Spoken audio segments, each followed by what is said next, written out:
Welcome to my talk. It's called Evaluating Performance with BenchmarkDotNet. You may notice I have changed the title, done a bit of a bait and switch. So I wrote the whole presentation and I realized I didn't mention the term performance testing once. So that's okay, because most of the talk is about BenchmarkDotNet anyway, and I'll drop in a little hint to actually how you form an actual performance test with BenchmarkDotNet. So yeah, let's get started. And I had to include their logo because it's really cool. That's really annoying. Anyway, I'll just minimize that. Cool. All right. So what's BenchmarkDotNet? It's basically a library that helps you measure the runtime of code, or how long a piece of code takes, specifically .NET code. That's my talk. No, I'm kidding. There's more. So to get an idea of what BenchmarkDotNet does, let's go back to how probably most people have measured code, code duration, code runtime in .NET. And that's to use the stopwatch class. So the benchmark's not really important. I've just created a substring benchmark. I created it because there's a vast difference between the two options, which is helpful for my talk. But basically, I've got a loop. I've picked it to run 10 million times. I get a start time and end time, add them up, and then divide to get an average. Pretty simple stuff. I think, a lot of people might have done this before if you've ever had to measure code. And if you've never used stopwatch before and you've measured code, definitely do use stopwatch, because the non-stopwatch options are actually really wrong in .NET. But we don't need to worry about that because we've got BenchmarkDotNet, which sort of helps abstract away all this stuff. So this is the same example in BenchmarkDotNet. Basically, all of the ceremony is taken away. You just kind of focus on the methods you want to test, attribute them with benchmark, and then in your program CS file, which I removed most of for, but you just need to stick in a benchmark runner so that it knows and discovers your benchmarks, and then it goes ahead and will run them for you. And yeah, it takes over a lot of the mental load of the boilerplate stuff that you generally need to measure how long code takes. So this is basically a comparison between my, handwritten measurements and then the measurements that you get from BenchmarkDotNet. Now you can see in both examples, one of them is clearly faster than the other one, but the magnitude of the difference is very different between my hand-rolled version, which is, the copy is only, twice as slow as the span-based version. And when I measure with BenchmarkDotNet, it's 224 times slower than the span-based version. So why is that? BenchmarkDotNet can actually, measure things at a much more precise and accurate level. And it does this, and I'll go into it in a bit more detail, but basically it can, measure overhead and a bunch of other things to help you get more accurate measurements. So it's not to say that measurements with stopwatch are wrong, but if you're trying to optimize code, trying to make decisions on which code's faster, it's just nicer to have the more accurate measurements. You might see those above measurements, things like, it doesn't make a difference to me, but if you had some weird application that just did substrings all the time, maybe, this kind of thing would stand out to you a lot more, with the more accurate measurements. Yeah, so maybe you're thinking, well, the stopwatch code didn't look that bad. It was only, 20 lines long anyway. What's the big deal? Why do I need to pull in the library? And I would say to you, okay, fictitious heckler, you've got a point, I suppose. So what else does BenchmarkDotNet do? Because if it's just making it easy to do stopwatch, it's probably not really worth pulling in a library. Anyone can use a stopwatch class. So what else does it do? So I think the key thing is it makes writing benchmarks and investigating performance accessible. It helps take away from a lot of the mistakes you can make while measuring code in .NET. Very easy to mess it up, just because of the complexity of how .NET compiles and runs code and everything else involved. So I think just making things easier, making things accessible, abstracting that away for you, that's a good thing. And if it gets more people interested in performance testing and investigations, that's a good thing. I like that stuff, and it's pretty cool. Helps you focus on designing your actual benchmark code. So I guess not only do you have to measure your code, but you also have to think about what code you're measuring. And if something like BenchmarkDotNet handles all the your thinking and automates away like how to measure the code, then you can spend more time thinking on like, hey, what do I actually need to benchmark here? Like, what's the problem I'm trying to solve? So I think that's a really key thing, because that part is actually really hard as well. And you can often measure the wrong thing. So anything that helps you get towards measuring the right thing is good in my book. When you use BenchmarkDotNet, you're building on years of like collective knowledge in like the performance testing space. So BenchmarkDotNet's not new. It's a project that was created by what I can only describe as like sort of like performance testing genius in .NET, Andrei Akinshin. He's got a book about this as well, which goes into a lot more about how to design your benchmarks. And if you guys follow like the .NET performance blog posts, you'll see that BenchmarkDotNet is heavily used by Microsoft as well to improve the performance of the .NET platform. So basically anything that can go wrong, if it goes wrong enough, they'll add it into BenchmarkDotNet, and you'll benefit from those kind of tips and tricks that it's doing for you in the background. So that can only be good. There's so many problems you can run into in performance testing, and if someone else has run into them, put it into BenchmarkDotNet and helped you get around it, then yeah, that's great. So I guess one of the things I mentioned was reduces mistakes. So, the classic one is always you accidentally measured a debug build. Why is that bad? Well, because debug builds are slow. Debug builds are optimized for the developer experience. So you want your compilation to be quick, so you can see if your code works, your unit tests run, all that stuff. But not great for benchmarks. BenchmarkDotNet has like built-in check for this and a few other things that can easily mess it up. So it's pretty great. And sometimes when if you're doing multiple things, you might switch something into like a debug mode, run it, and then you're like, oh, the benchmarks can be very slow to run. You don't want to have wasted like, if you're lucky, only a few minutes, but it could be minutes, half an hour on like running numbers on a debug build. Reduces environmental interference. This is one I didn't actually know much about until I, decided to do this talk. So I've used BenchmarkDotNet professionally, more so now in my role in FanDuel. But yeah, if you look through the logs of BenchmarkDotNet, it's kind of doing some interesting things. And one of the things I noticed was it actually, at least on Windows, it tries to set your power plans to the highest level. So your CPU is running at like the most stable performance level. So again, your measurements get more accurate, less variable, and then it obviously sets it back so you don't kill your battery life on your laptop. So that's kind of neat. But yeah, there's just things like this where, these are things that have obviously messed up someone's benchmark in the past, and they figured it out and, built it into the library. So it's cool. Calculates appropriate iteration count. So if we think back to my handwritten example, I chose to run it 10 million times. This just seemed like a good number. It seemed like it was enough times to kind of get a good average, but it was just really a number based on, just a guess.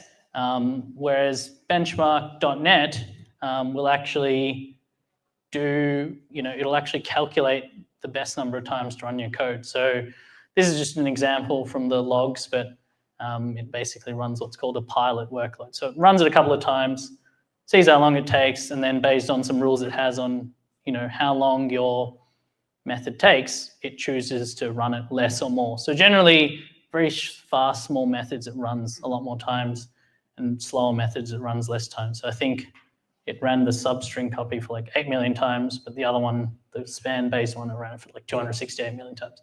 So takes a lot of the guesswork out, and you don't really have to think about like how many times you run it. Need to run this to get good results. It's kind of got rules based on, you know, people's experience with benchmarking.net. Count for warm-up and overhead. So I guess warm-up, especially in a .NET context, you know, your code, I guess most people probably use C# or F# in any of your .NET languages.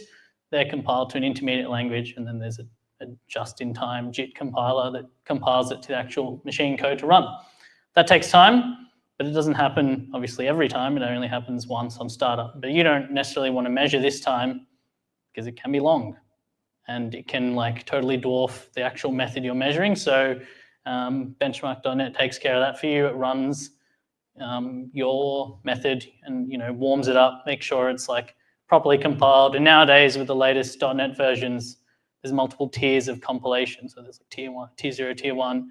So you have to run it, you know, enough to hopefully, you know, you've got your most optimized code and you're actually measuring, you know, what something close to what you'd be running in production. And overhead is quite cool. I didn't actually know it did this, but you know, BenchmarkDotNet runs, it measures how long an empty function method takes to run your system and subtracts that from the results and things like that. And so that's that's really, you know, these things are how it can really start to improve the precision of your measurements and how it can sort of, you know, measure things in like the sub-nanosecond level. It's pretty cool. Statistical analysis on results. So I'll only touch briefly on this because I don't really understand stats. But you know, I think most people know what a mean or an average is, and that's the number you look at most times. You know, that's the most important number. But BenchmarkDotNet provides other numbers if you are so inclined to understand your, you know, your measurements further. And also, you know, these numbers can help you determine like, okay, if there's a lot of spread in my results, maybe they're less accurate. Maybe there was a notification on the system or something. Who knows what is happening? And it also automatically does stuff like remove outliers that could like totally skew the results in one direction. But, you know, that was only seen once or twice. So was it the real runtime of the code? Probably not. So yeah, pretty cool stuff. And, you know, obviously if you were going to, yeah, you start to think about like writing a lot of this stuff yourself, it becomes kind of like, well, why? It's already done for you and it's done well. And more. So there's basically, it's not just about measuring code. There's a lot of other things in BenchmarkDotNet. You can, all this stuff I talked about, you can basically configure it. So if you disagree with the defaults and you understand your code very well, you can like, oh, I actually want to run it 1,000 times instead of 10 million or whatever. You can change everything, and you can get more information out of, you know, the code you're running. And I'll touch on this memory diagnoser a bit later, but yeah, this is just kind of like what I thought was maybe like the most important things, but there's a lot more, and it didn't fit into 30 minutes. I had to skip over it. All right, so the basics, pretty much like any other library, you know, you can install it from NuGet into a console app. Only works in console applications, mainly because I guess that's the easiest type to control. You know, in ASP.NET, there's a lot of things going on. So only works in console apps, or you've got .NET new templates, which, you know, set a whole little empty project up for you. As you saw, create the methods, mark the ones you want measured with the benchmark attribute, run in release mode from the command line, you know, preferably. The only reason, and that's in their best practices, is, you know, Visual Studio, Writer, you know, they do take up resources. So, you know, once you've constructed your benchmark, close down your IDEs and run it from the command line. You're just going to get better results. While doing this talk, I didn't do that. And like sometimes I'd just get a random, you know, it would just turn out to be like totally different from my past runs. So yeah, generally good things to follow. So yeah, let's go a bit more into the code sample there. So yeah, as mentioned, put the benchmark attribute on. So only what's marked by the benchmark attribute we measured. You can see here in my benchmark, I read a bunch of text from a file. That's not going to be measured. So you can kind of just use like other stuff in the class as like setup code, and BenchmarkDotNet has like specific sort of like I don't know, I guess sort of like MS test X unit style setup things that you can, do global setup or per whatever iteration setup. But yeah, so you can kind of have all kinds of methods there to help you get data in for your benchmarks. And yeah, then what BenchmarkDotNet does is it compiles this into its like own isolated project and then runs it based on however it's configured. And even if it doesn't look like there's any configuration, the defaults set up a bunch of stuff for you. It goes away, yep, does your pilot workloads, does your warm up, does your runtime, and then comes back with a summary. So it's, yeah, pretty easy to get going. Like, yeah, you can just measure anything. And if you want to win some like pointless flame war about how fast something is, really easy to get in there and like get data. And I might be revealing how I've also used BenchmarkDotNet in the past. So let's go into like result interpretation. So yeah, as I mentioned before, it does statistical analysis, but for a long time I only really looked at the average because that was kind of the main number. That was the important number. It said like this is bigger than that one. But it is important. I found especially because running benchmarks on this older laptop, there was a lot more variability and looking at some of the other numbers like especially the error and standard deviation. Some of those were like quite large, so I was doing my presentation in the background, and obviously that sometimes affected benchmarks. So I was like, okay, that one's no good, and I can throw it away. So when you run BenchmarkDotNet, it's important to look at not just the average, but look at the other things it tells you to know whether that particular set of results is good. And it also will provide you, ASCII art of your distribution of like your results. So obviously you want them closer together with like a clear peak.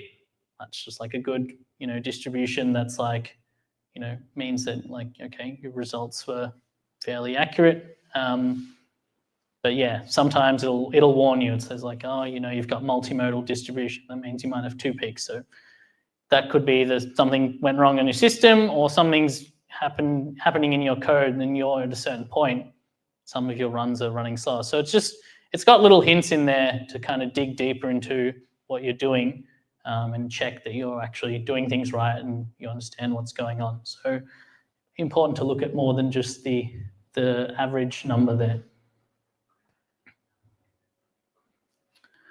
So there's other kind of useful things in BenchmarkDotNet. And these are just kind of two of the ones I use the most, so I picked them. One is the baseline true. So basically you set one benchmark as the one you want to compare all the others against, and it just automatically calculates like, which one is faster or slower. Basically saves you some simple maths, which is cool, but very handy if you have, 10, 20 benchmarks and you want to compare them all. Just really takes about, again, some more boilerplate stuff out of your way. The other interesting thing is the params attribute. So what is the param? So you can see there I've got 100, thousands going up in powers of 10. So basically for each value in the params, BenchmarkDotNet will run your benchmark with that param. So here I've plugged it into the length of the substring.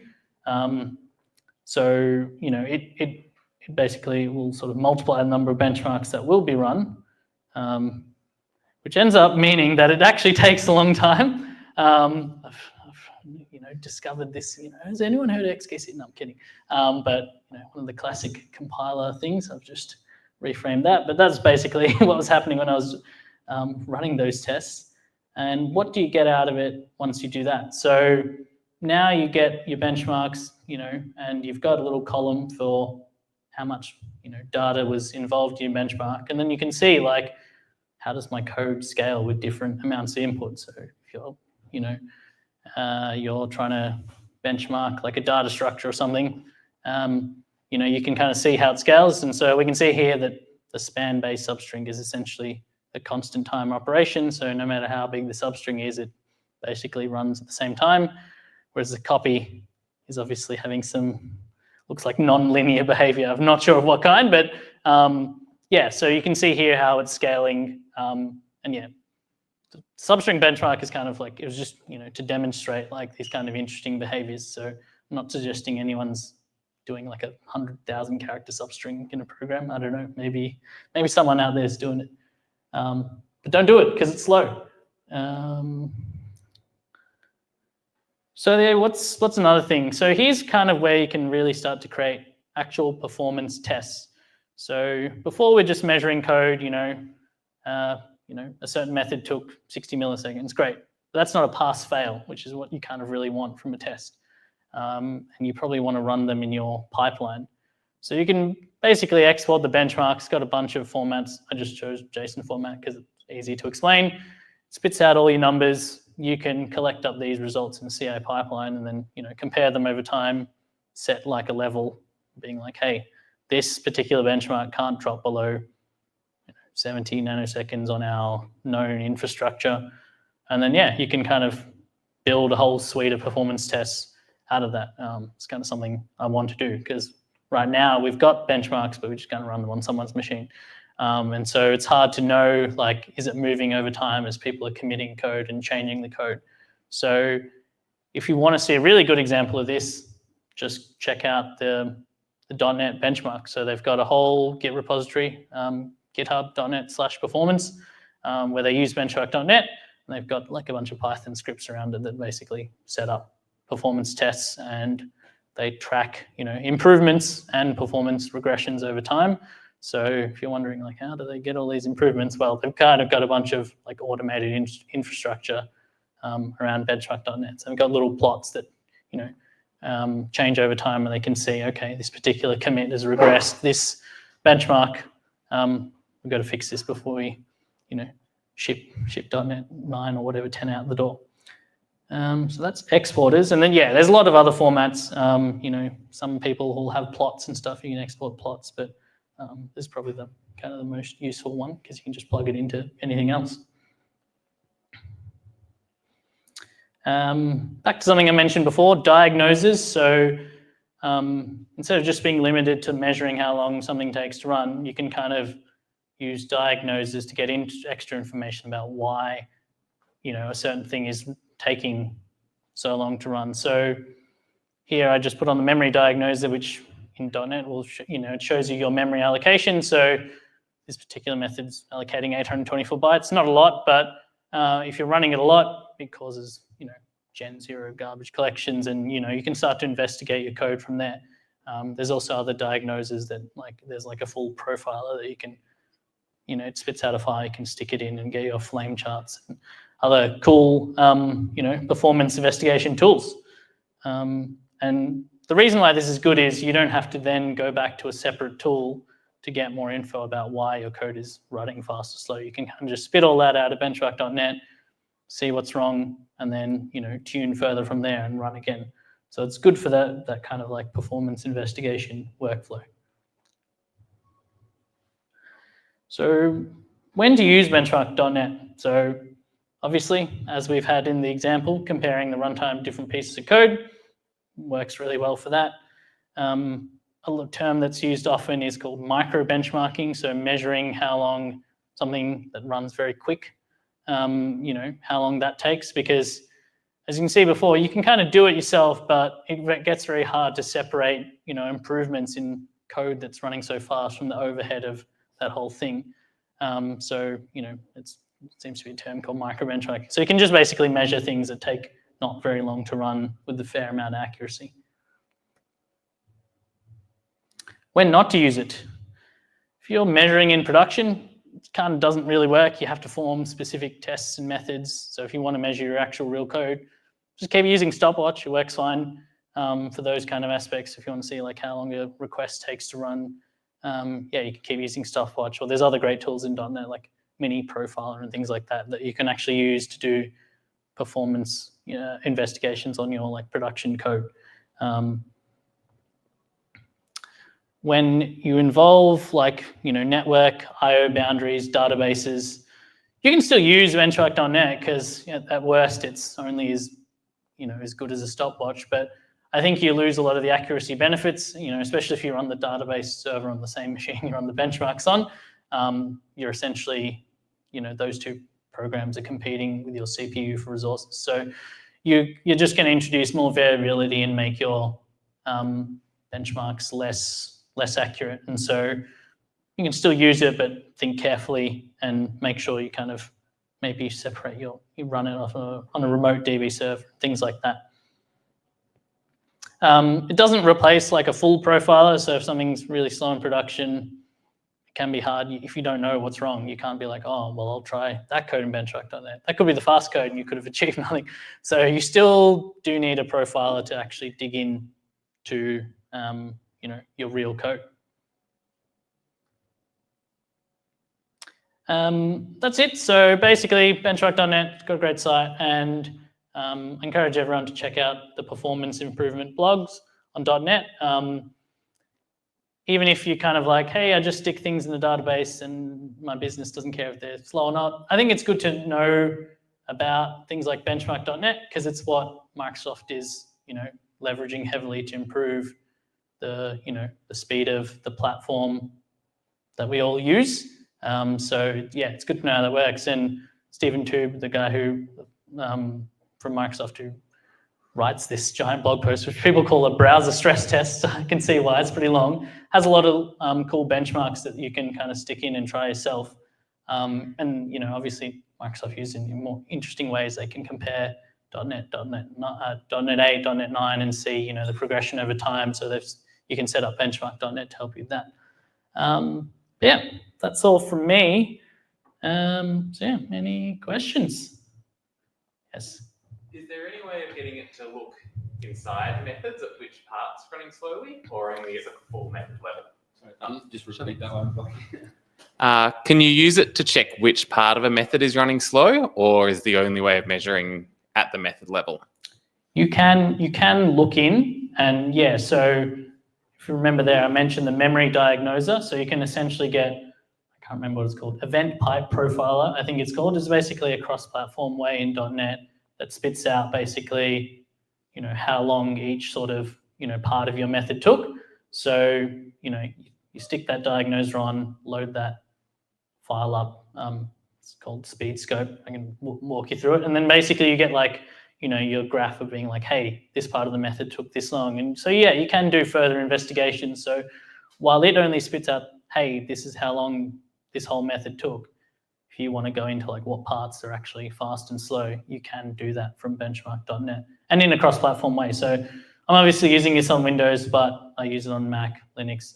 It works there, and a lot of the profilers and diagnosers also do work cross-platform. Cool, thank you. Any other questions? No, thanks, Sat. Cool, thanks.